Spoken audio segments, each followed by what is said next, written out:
we now don't integrate game providers anymore. They integrate us because we want to be sure that all the supply chain from the game provider to us, to the operator or the PAM and then the operator is secured by us, and that we control all that chain.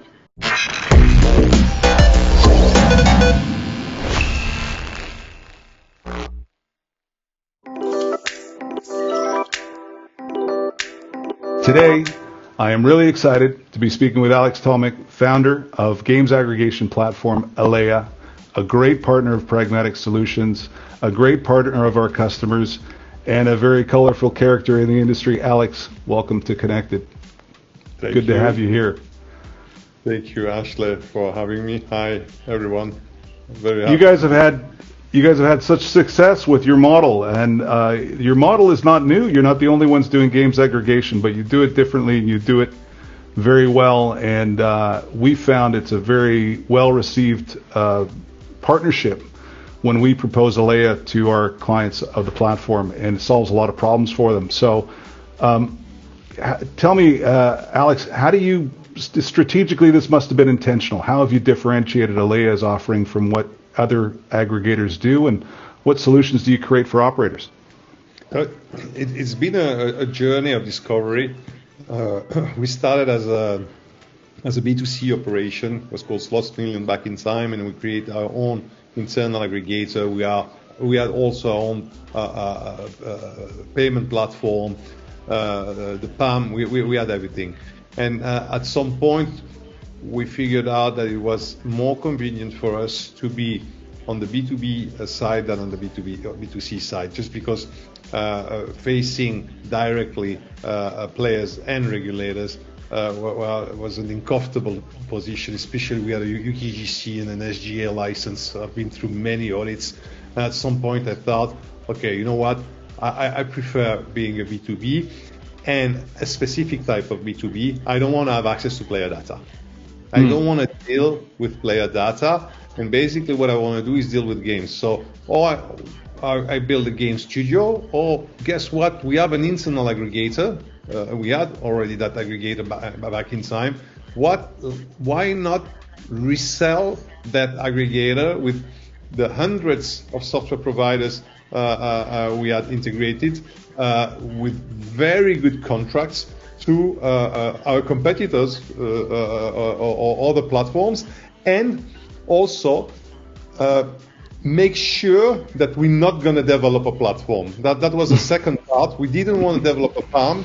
We didn't want to develop a PAM for two reasons. One is not have access to player data, and second, we didn't want to become competitors with companies that were going to become our partners, because at the beginning we start selling to operators, but quickly we start selling to PAM like yours, and we didn't want to get into competition with our partners. So it's a statement we did from the beginning. I mean, at the board level, we're not going to develop a PAM. If one day we develop a PAM, it will be just for our own operations, which, to be honest, I don't see it coming now. So we focus on aggregation also. This focus on aggregation gives us an edge. All the resources in the company, all the brain juice, all the brain power is focused on one thing, is aggregation. And aggregation is an intangible product. You don't really see a front end. You don't see, we do have a back end, of course, but the heart of the aggregation business is the APIs. All these APIs, our API, and the way we were integrating game providers' API, and now the way we are delivering our API to them, because we changed the model a couple of years ago. We now don't integrate game providers anymore. They integrate us because we want to be sure that all the supply chain from the game provider to us, to the operator or the PAM and then the operator is secured by us, and that we control all that chain.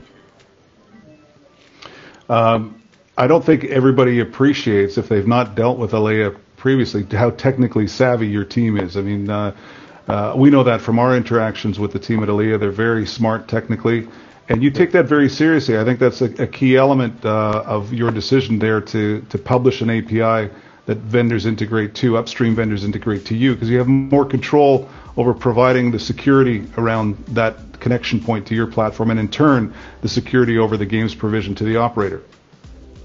So totally, and it's interesting because we started this business a little bit in an opportunistic fashion. We had an internal aggregator, and we thought, okay, we're just going to resell our contracts. So we were basically a reseller. We buy and sell games. Then we became a game specialist because we had access, and we have access to a lot of data. That's a very interesting part of our business, is that we know which games are working for which type of players in which country. It's fascinating to see all the data that we have. I'm sure you have the same kind of data, and you have full floor also. We don't have full floor, but we have a lot of customers because we are an aggregator. And then we became an API specialist, and that's the last piece that happened, is when we saw, especially when we were integrating all the new software providers, that they didn't really understand what an API is. They were focusing on building great games and didn't think about the fact that we are the only industry with the banking industry where there's money in and money out. And at the moment there's money in and money out. If you hack the game API, you hack the wallet, you hack the bank account. You have direct access to the bank account of the casino. You can withdraw money. You don't need to hack the banking API, which is literally unhackable because of PCI compliance, 3D secure. It's very difficult today to hack a banking API. So a game API is very easy to hack, and basically a printing money machine, you know? Well, not if it's secured through Alea's APIs.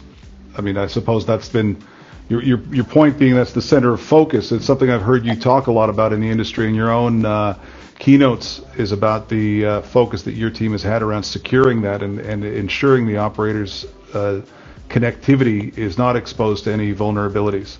What kind of impact does Alea have on an operator's business? I mean, you work with many, many operators across the industry. What do they come to you for, and how do you deliver that benefit to them? So apart from the security aspect that we've discussed, it's time to market. You want to go on a market, you need to have a couple of providers. You can sign directly with the big ones. Pragmatic, for example, being one of them, can easily represent 30 to 40% of your business. You can sign that directly. Okay, you don't need to go through Alea, that type of provider, like the big ones. You're going to sign them directly. You can go through us too. We may sometimes have interesting prices there or interesting way to deliver it. The most important thing is that instead of doing, let's say, 50 or 100 QIB with game suppliers, 50 or 100 integrations, you're gonna do one. But that's the tip of the iceberg. What companies struggle to see is that you need to maintain this 50 or 100 integrations, and that's where the hard work is. You want to have the free spins or the last tournaments or the last bonus engine that they have. You will need to update this integration. Do that one time per provider per year, and you have a tremendous amount of work to do. If you integrate Alea, you just do it once. We basically update 1 to 2 times per year, and you will have all the updates of all our portfolio done through that one only update. So that's I think is a very, very important point, because depending on the integration, you will have a very different product for the same game provider. You will have access to all the bonusing tools that they have, all the promotion tools that they have, or you'll have access to nothing. And we know today remember back in time, Starburst. Why Starburst was the best performing game from NetEd? Because they launched the free spins on Starburst. Not because Starburst was such an amazing game, just because of the free spins. You're focusing on the technical aspects of it, which are perfectly valid, but there's also another side. There's the commercial, the administrative side of it. It's a burden on a business to manage and maintain commercial negotiations with hundreds of games content suppliers or dozens of games content suppliers. And you consolidate that with one agreement with the operator, and you have commercial agreements upstream with the game vendors. So that also provides a sort of operational efficiency to the operator in terms of speed to market.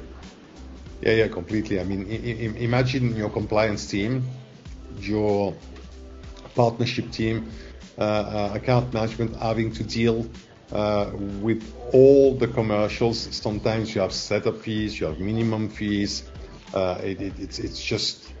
It's impossible. I remember when I was an operator, we could start with two. It was 2012 when we started. We could start with 2 or 3 software providers. Back in time, being NetEnse, VetSoft, a couple of more, and that would be fine. Today, especially if you're going to have several geos, and the world of iGaming is opening today. Look at LATAM, look at Africa. You need at least 50 game provider. The window of time you need to negotiate all these contracts, sign them, do the KYB, the due diligence. It's going to take you years. It's just impossible. And I guess it also serves an optimization for the game vendor as well. You give them distribution with a single relationship with you as a platform, provides them distribution, which allows them to focus on making great games instead of integrations individually to each operator. Yeah, completely. I mean, we have that a lot lately, is that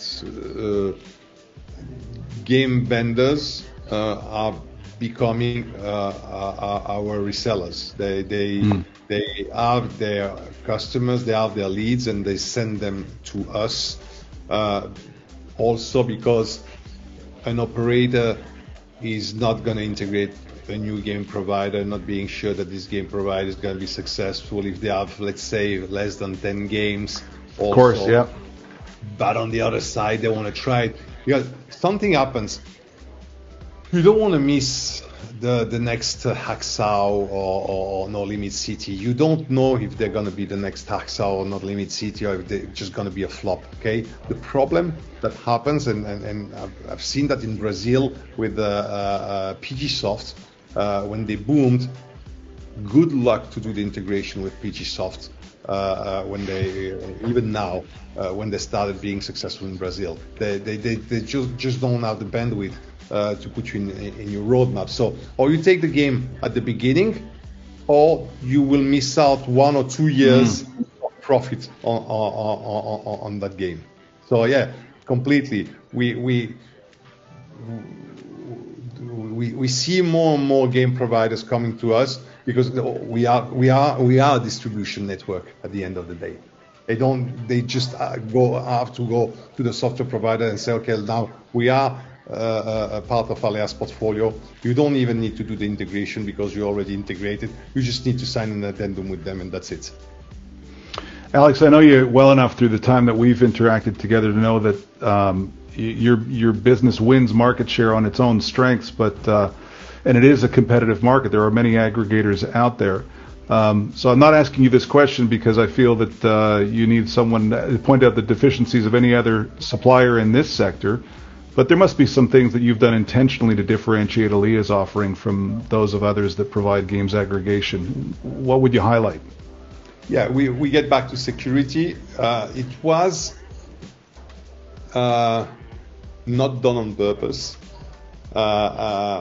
We developed our own API, reverse integration API to game providers. So the operator will integrate our API, okay, but we will integrate all the APIs of all the game provider. At some point, just because we thought it was going to be easier for us and quicker, we develop our own API, and we said to the new software providers, okay, you want to be integrated to do Alea, we're not going to do the job, we're not going to do the integration, you're going to do the integration of our API. And we found out already before that, we started having clues that they didn't really know how a gaming API should work. Okay, they didn't. You remember back in time, we had in one call the bet and the win, and then we separated them, and we had bet in one call, win another call, retry, rollbacks, reconciliation, and that was done basically because if you put the bet and the win in the same call, the operator can refuse that round ID. So we have one round ID with the bet and the win. And why would the operator refuse the round ID? Because he could see the win. So if I have a big win, I can refuse the bet. So now, bet and win are separated. You cannot do that anymore. If you accept the bet, you don't know the win, you accept the win. Okay? But it leads to much more complex type of integrations. Okay? So when we started to reverse integration, we noticed how difficult it was for new software providers, game providers, to understand these logics of retry, of rollback, of reconciliation, and for some of them even authentication. They wouldn't have an authentication system. So basically anyone could log into their endpoints and generate wins without having put a bet. So our specificity is for the past 2 years, we didn't do one integration of a new software provider. They integrated us, and we did more than 50. I think we do something like maybe more than that. We do 2 per month. So again, it comes down to that technical proficiency. I think that is something that your team is always talking about, and I think as you talk about it, you realize that maybe it's not something that close to the average operator to be considering, and they're not necessarily in the details of the API calls, but when you highlight the vulnerabilities that can exist if it's not done properly, it is evidence of the core focus of Alea on the technical strength there. Sorry, I just want to emphasize a little bit more on that. Sure. Maybe I'm a little bit monomaniac, but because it's not a well-known fact in this industry, but it is very important. Whether you go through a technological partner like Alea, whether you have your own integration team. So first of all, you should have your own integration team, which means that you should not rely on your backend developer to do integration. You should have a knowledge of integration within an integration team that only do integration, not rookies, like really specialized people. They should develop an API and they should give it to the software provider. That is so important, because otherwise you have built all this system, which is your palm, which is your little fortress, which is protected, which is secure. And by integrating just one little game, and you think, oh, but this game is just 1% of my GGR. It's not about the exposure of the game. The hackers know the game. They're going to find it on another website, and then they're going to find out your website, and they're going to exploit it. You can lose millions. And you can find out after having lost millions, or you can also never find out. It can be a silent bleeding. If you're a big operation that's doing a couple of hundred of millions of GGR per month, if they take 1 million per week, that's what we've seen on some operation during 1.5 years. 1 million per week during 1.5 years. Your team can pass through it and never see it. So it is very important to control the integration process and have your own API, or work with a technological partner like us, where the API is not coming from the software provider, but it's coming from people that know what they're doing. Yeah, well, you and I have that sort of value priority in common. It's the resiliency and the security strength of platform technology is something we both have talked about, and we both apply to our approach to our independent businesses. And one thing, it's a good segue, perhaps, we talked about highlighting a success story of Alea's product offering to customers, and I think we agreed that our relationship together is one success story worth highlighting. From my side, from Pragmatic Solutions, Alea helps us answer to many onboarding customers with us that are looking to quickly get a depth of content and get a back catalog of content, sort of the smaller game studios, a rapid integration and a rapid contractual relationship with those smaller game providers. Increasingly, we're seeing even what you would call, tier one game providers be preferred to be taken through Alea because of your buying power or your distribution that you represent to those game vendors. Meaning that commercial gap is not as big as it used to be. In some cases, it's very competitive what you offer in terms of pricing. So my story about the success would be, us as a platform, we find you guys to be a very capable and helpful partner to the operators that we have and the operators we onboard. You have anything to add to that? I want to have a little tear.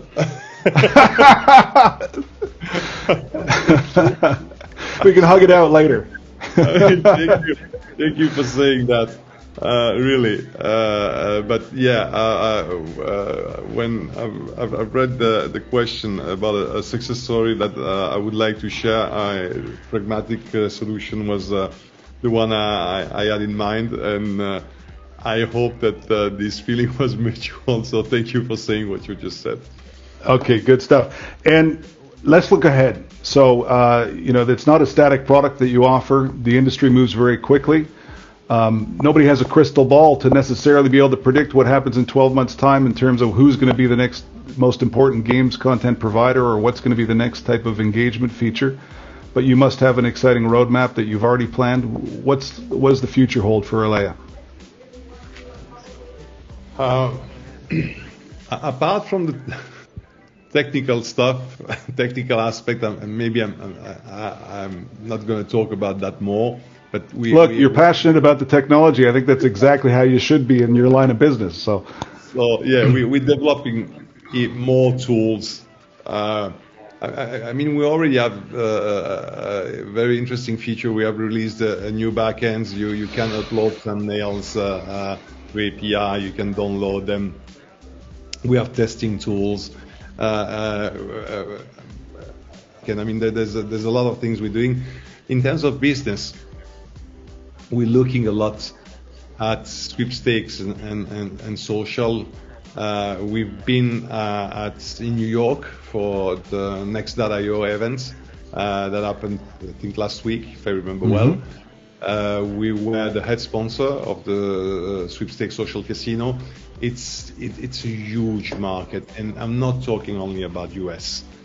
I'm talking about many other countries. I see Australia as a very, very interesting market. There are many markets in Europe also that are interesting. To say it quickly, every market where basically you don't have free games that are forbidden, you can do sweepstake or social, and you can get a legal opinion for a sweepstake casino, and if it's too complicated, you can get a legal opinion for a social casino and add sweepstake on top of it as a promotion tool. And basically that could open you any market. Not UK, obviously, because free games are not allowed there, but Australia for sure. We're looking into France, not there yet, but there's a law coming this spring. We're looking in markets like Brazil. A lot of